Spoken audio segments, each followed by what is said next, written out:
Today we have the announcement of the new update coming to Diablo Immortal. It is now official, no longer just a leak. If you recall, earlier this morning, earlier than I typically record my videos and post them, I put out a leak video sharing a bunch of this information, but it's now official and we are ready to dive into it. I'm gonna go through all of these patch notes. It's gonna talk about the new PvP mode, new game modes, it's gonna talk about new essences coming, and class balancing. I'm gonna tackle it all in one video rather than separating it into two separate videos. This one may be a little bit longer, but you know what? We love Diablo Immortal. We want to know what's coming to the game. Make sure you subscribe if you haven't yet subscribed to the channel for everything Diablo Immortal. This update's called Cull the Unworthy in Survivor's Bane. Since our last update, players created the Lunar New Year with Tong Shi's renewal, slew allies in Howler's Hunt, and devoured the Season 23 Battle Pass. That's true, I did. And some of the people that I've heard from said it is the ugliest cosmetic ever in the game. I don't think it's the ugliest. I don't think it's the best. I think it's different, which is good. Different is good. This content update introduces changes to Survivor's Bane event, 42 new legendary items, class balance updates, and a new PvP mode, Tower War. All right, so this update is going to be going live on the 21st. So in 2 days, we're going to start out talking about Survivor's Bane, then the new Tower War event, then returning events, then items, then feature updates. Bug fixes, we usually just skip that. All right, so Survivor's Bane. This is the game mode where it's very much like a mobile game, where all you do is control your character, he moves himself around and auto fires. It's actually quite fun and quite addicting. We have a developer's notes here saying, we've heard your feedback that the rewards provided for playing Survivor's Bane didn't seem rewarding enough, and that another option to exit endless mode other than by dying was needed, and that several skills locked in strength when compared to their contemporaries. Okay, the following changes were made to directly address these feedback points while injecting more fun and flexibility into the event. We hope you enjoyed this iteration of Survivor's Bane, and we welcome any additional feedback that you might have. All right, this is good stuff. I'm glad that they, again, listening to the community, what we want, let's go. Rewards will now be based upon kill count instead of combat duration. More kills, better. That's good. In endless modes, player will see a menu option at roughly 12, 17, 22, and 27 minutes in that provides the option to exit and claim their rewards or to continue playing. Enemies will be stronger if the player decides to continue. So those are going to be, I guess, the thresholds for difficulty. A variety of skills have been strengthened. Ray of Frost. At level 2, the width is increased from 30 to 50, increasing damage by 30%. That's not good, I guess. Ray of Frost, it did a lot of damage, but it was narrow and it was difficult. You had to be very precise with it. And I felt like that game mode, that type of a game, you really didn't need that precision. And level 4, it's increased by 30%, the width again, and the distance is increased by 50%. So that could essentially go across the map. Ray of Frost, really good for when you're fighting the bosses, right? Just to target right onto the boss. Probably the most damage in that whole game mode. Bone Spear, skill at level 8 now consumes 2% of the current life instead of maximum life. Damage increased by 100%. Multi-shot, damage and number of arrows is increased by 30. Rain of Vengeance, when upgraded, damage is increased by 30. I like that one. Whirlwind, range increased, also increases damage by 30. I mean, Rain of Vengeance and Whirlwind are two of my favorite ones that I used already. That's crazy. Ground Stomp, range increases, upgrade also increases damage by 30%. Cooldown decreased from 24 to 16 seconds. Arcane, Torrent, Condemn, Deadly Strike, Falling Sword, Swarm of Bats, and Wave Strike. All. Range increase, upgrade also increases the damage. All right, looks like they're really just buffing all of the things here. And Wave of Blood, base damage increased by 20%, range increased, upgrade also increased by 30%. Magic Missile, cooldown decreased from 2 to 1.5 seconds, and Hammer of the Ancients, Bane's damage is increased by 20%. Survivor's Bane, it's gotten more fun. Everything's gotten stronger. They did not mention the rewards, but hopefully we do see better rewards as we go through, although I never personally felt that the rewards were overly bad for that game mode. I actually was quite positive on it. It's one of my favorite ones that comes to Diablo Immortal. So we'll see. Can't wait to dive in and try it out. All right, so now we have what a lot of you are probably here for, the new PvP mode, Tower War. Now, in the rumors that we saw, this PvP mode is something that's going to be a whale-friendly PvP mode, meaning resonance does matter. From the image right there, you can see that the character right here, there is resonance there. This is not a level 60 character. So this game mode is not like all the other game modes that come to the game. It's not like what was it called? Wild Brawl. It wasn't like Wild Brawl. It's not like any of the other ones that come to the game that come and go. It is going to include your resonance. So people that are spending money inside of the game are going to actually be able to use what they're buying in this game mode, which for those people is quite nice. And that does support the game, as we talked about in an earlier video. I need a sip of this coffee. All right, so let's hear about this. Now, in the what was it? The leak that we talked about earlier, it said that this is always going to be inside of the game running parallel to Battlegrounds. This looks different right here. I'm wondering if this is a test phase. The spirit of competition rings anew through Westmarch. Assemble your team of 8 warriors and lead to the battleground captain for a new limited time PvP mode, Tower War. Now, it does say that it's limited time. We'll see if that changes as time goes on. The Tower War experience might feel similar to some. 2 teams enter, but only one can capture the hold the map's 5 effigies long enough to awaken and slay the Sacred Guardian, accruing the needed 1,500 points to secure victory along the way. You'll experience the same action-packed gameplay found in the Accursed Tower PvP match, but with the added ease of access seen in PvP activities such as Battleground. Like Battleground, Tower War has rankings for you to climb, earning rewards like upgrade materials, legendary items, and normal gems on a leaderboard you can cement your name into. All right. It's saying that this is going to be happening from February 26th to March 25th, from 10 to 12, 2 to 4, and 8 to 10 server time. You must be level 55 or higher to play.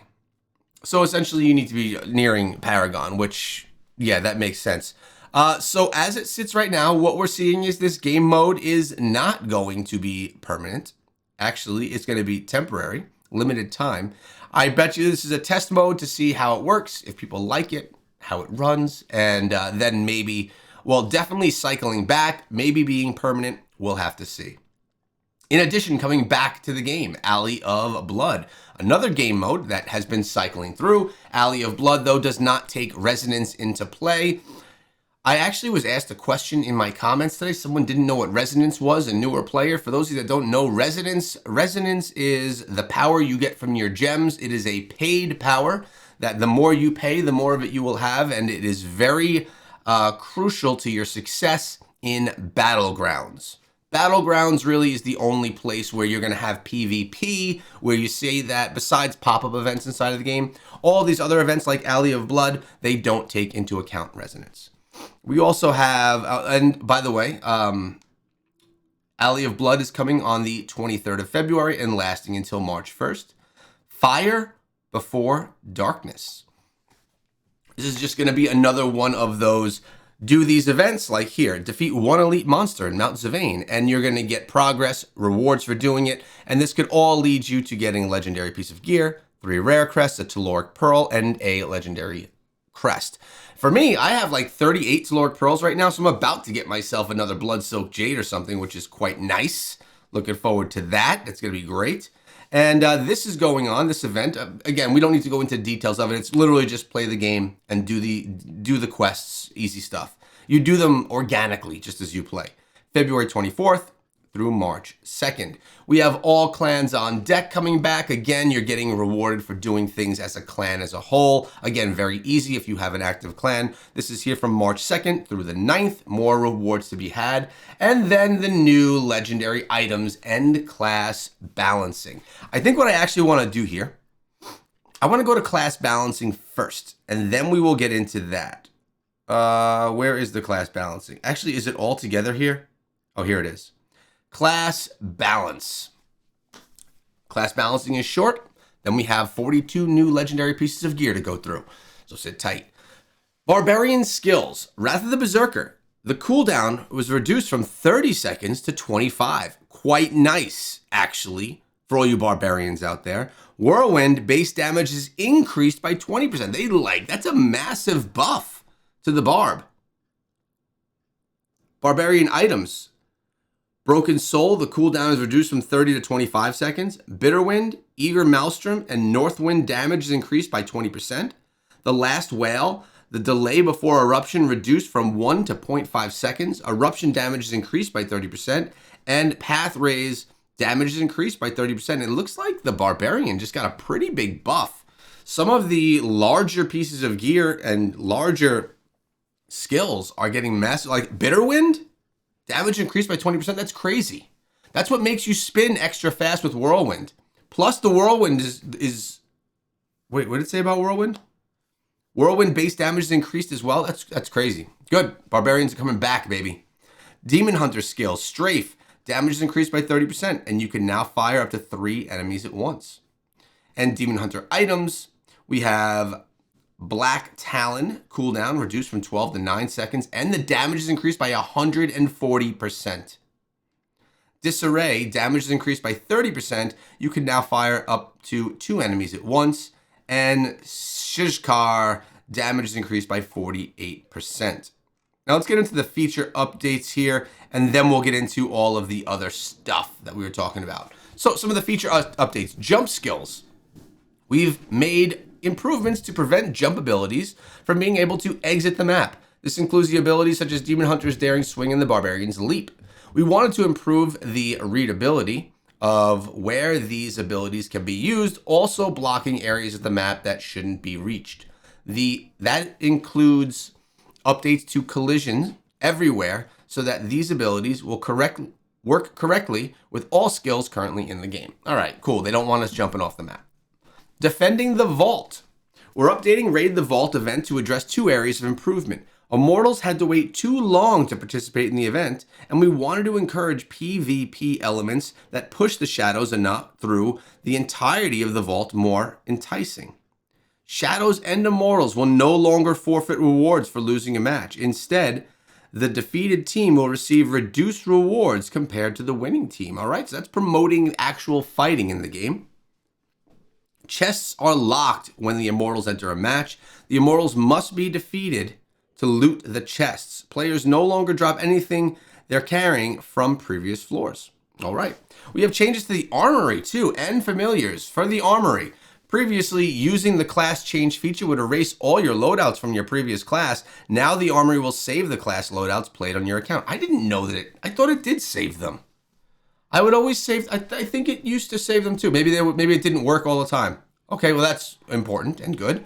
Familiars. We've had a variety of small adjustments to the visual menus associated with familiars to better help players navigate and click or tap buttons. One specific change is that common traits will display as a 0 value at the base level and count upwards for each stack. This is to help players differentiate advanced traits from common traits and alert players that advanced traits can be stacked. So still tweaking things with familiars. If you didn't watch it, I put out a video on how I was upgrading my regular familiar into a legendary familiar. It's a pretty good video because it was time for me to actually do it. I finally was able to do it in the game, and I figured I'd take you guys along with me on that so that people that didn't understand how, because it's very confusing, could see me do it and learn. All right, so now let's get into the final part of this. Notice there was no mention of a new 5-star legendary gem. That was in the leak, but we have not seen it in the patch notes. There's also no talk of how regular gems are going to be able to be changed into that 3-piece legendary gem. We saw that come and go very quickly in a previous update. The community did not like it. I don't even think it made it to the update. I think it came to the patch notes. Community hated it, never came. The leak mentioned that it would be reconsidered, but we are not seeing that in these patch notes right here, right now. We'll keep our eyes open for that. But let's get into these 42 new legendary items and class balancing, which we already went through. All right, so the legendary items displayed below can only be obtained in Inferno difficulty 5. and above. So these are all new. These are what I'm going to be hunting. I just shared with you in this morning's video that I just yesterday got all the essences for the Necromancer. All done, 100%. But now we're going to have more. And that gives me something to hunt for. Let's go. Barbarian, Cliff Divers. This is pants.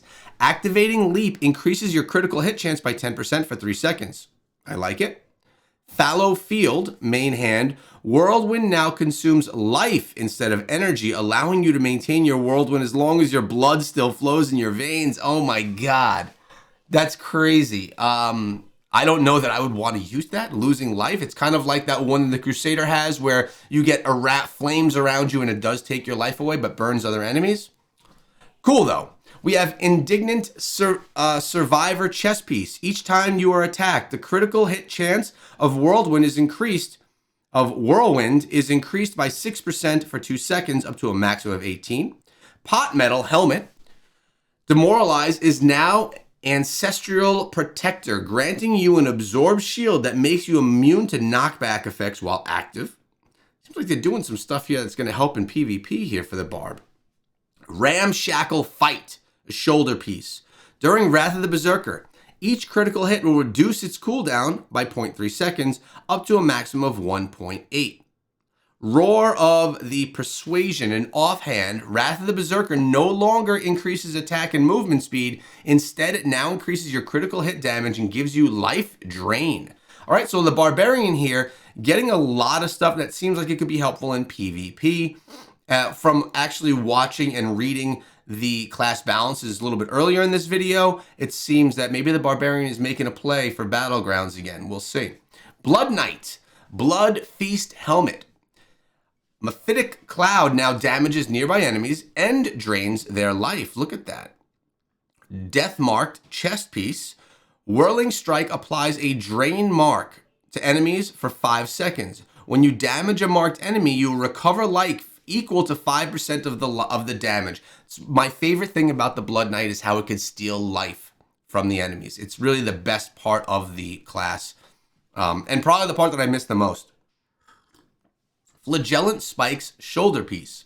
Swarm of Bats now consumes your life to sustain the swarm as it hunts down enemies. All right, so just like the Barbarian with Whirlwind draining life, they did something similar here with the Blood Knight with bats. I wonder if that's going to be a staple across all classes.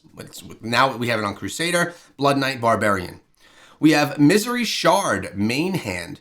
Whenever you are attacked during Siphon Blood, you will deal additional damage to enemies that you're siphoning. Okay. Rapid Shriek Pants. Each time you're attacked, Swarm of Bats damage is increased by 6% for 2 seconds up to a maximum of 18%. And Vicious Talesman, an offhand weapon.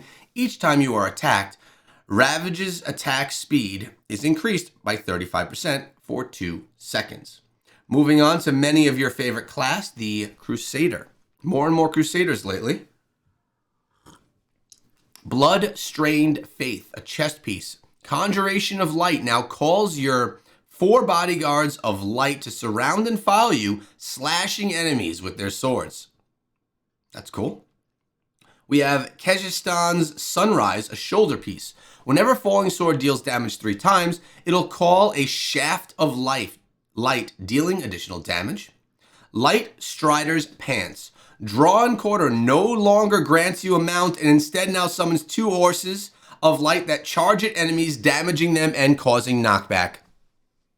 That was in the leak. It did not go in the leak with that wording, but it was saying that you dismount your horse and then the horse will charge people. Light Strider's Pants, Drawn Quarter has changed for that one. Very cool, and I'm happy to see that the leaked information was actually correct. Mask of Condemnation. This is the helmet. Holy Banner now rallies you in nearby summons, increasing attack speed and critical hit chance. Skullcracker, main hand. Falling Sword now attaches the mark of the sword to you and nearby summons, causing swords to continually fall at the location of the marked. And Unholy Wall, which is an offhand weapon. Each ally affected by Holy Banner increases the movement speed of you and your allies by 15% up to a maximum of 45%. Wow, that is going to be some speed. Crusader's looking good. Notice there was nothing that was like a life seeping skill there. They do already have one for the Crusader. Let's see if the Demon Hunter gets one. We have for the Demon Hunter, Adient Prey or Pyre, chest piece. Smokescreen now throws fire bombs at a target location that slows and burns enemies. Death Appended main hand. Crossbow shot has a 15% chance of firing an additional shot. Convergent Moon, the pants. The cooldown of spinning chakram is reduced by 0.15 seconds whenever your primary attack hits an enemy. Electrum Luna, the offhand weapon. Spinning chakram now throws a wind wheel blade that drags enemies along its path before spinning in place and exploding. Eyes Ablaze, helmet. Multi-shot causes an explosion when hitting burning enemies, dealing additional damage to nearby enemies. And Master of Coin, shoulders. Daring Swing now shoots fire, allows that ignite its path, and causes enemies to burn. All right, so nice stuff for the Demon Hunter. Let me know if you Demon Hunters are excited about any of that. Nothing that's going to life steal or life seep. Lose life. You know what I'm saying. We got the Monk up next. We have Gilded Rain Shoulders. Imprisoned Fist now targets an area, dealing damage and immobilizing enemies, making them unable to use dash skills. Oh, I like that. Howling Gouge, an offhand. Wave Strike now fires piercing air blades that damage and knock back enemies. Perdition's Envoy, pants. Flying Kick now launches a flaming spirit that damages and burns enemies along its blazing path. Robe of Many Suns, chest. Wave Strike deals more damage the further you are from your target, up to a maximum of 40%. Sunset Soul, helmet. Mystic allies will slow enemies they damage, reducing their movement speed by 35% for 2 seconds. And Wind Reaver's Wing, main hand. Mystic allies now summons 2 spirit allies of wind that fire piercing air blades at enemies. All right, seems cool with the Monk. A little underwhelming to me, but maybe that's because I am not a big Monk guy. Could be, but I am a Necromancer person, especially right now. So let's see what is changing for my Necro. Craving Bay, main hand. Grim Scythe now empowers you with Grim Calling, causing your primary attacks to unleash slashing scythes when they hit enemies. Fulsome Feeding, pants. Dark Curse now creates a miasma that follows you, damaging nearby enemies and continually generating corpses. Lower Creed, an offhand weapon. Corpse Lance no longer targets enemies and instead now summons more lances from each corpse that seek out random enemies. Medic's Sheath. When Corpse Lance attacks an enemy, it has a 7% chance to generate a corpse. A lot of this is about corpse generation, which you then want to be using Corpse Explosion, by the way. Node Elude. It's a chest piece. Enemies affected by your Dark Curse are weakened, increasing your critical hit chance against them by 10%. And Plat's Palled, shoulders. Bone armor increases movement speed by 30% while active. Only one of these essences, the final one, the Plat's Palled, is actually using a skill that I use, which is bone armor. It would be very cool. That would be my shoulder piece. So we'd be taking a hit to our mage. That would be, I think we were getting more damage from our mages with that one. So it would not be something I'd want to use with my spawning, with my summons build, but maybe with others. Now, we heard rumor that the wizard was getting crazy upgrades. Let's see if these essences are going to do that as we get into our final class. Astral Feather, main hand. Arcane Wind now summons a storm bird that follows you and charges at random enemies. Crystalline Shadow, shoulders. Disintegrate now summons an arcane deputy that follows you and channels a disintegrate beam at enemies. Dancing Lightning, offhand. Ice Armor now bestows the grace of thunder upon you and your nearby summons, which will periodically strike random enemies with lightning. Halted Breath, a chest piece. Ice Armor's duration is increased by 30%. Fortified Entropy Pants. Damage you take is reduced by 18% while Disintegrate is active. And Sunfire Crown Helmet. Scorch now summons 2 Scorching Serpents that follow you and charge at random enemies, causing them to burn. Did you note? There's multiple essences here for the wizard that are very Necro-esque. Things that are going to follow you and attack with you. You have the Sunfire Crown. You have the Crystalline Shadows. Very odd. Changing how the wizard is going to function. Interesting stuff. But that is the entire update, and we're going to be seeing this again on February 21st. Remember, all items that we discussed don't drop on the 21st. Different events do come at different times. Survivor's Bane is getting better, new PvP mode, and we have all the returning events, and then followed up with all of the new things for all of the classes. Now you guys are up to date on what's happening in Diablo Immortal. Make sure you stay tuned for tomorrow's video so you keep up to date on everything else. I'll see you guys later.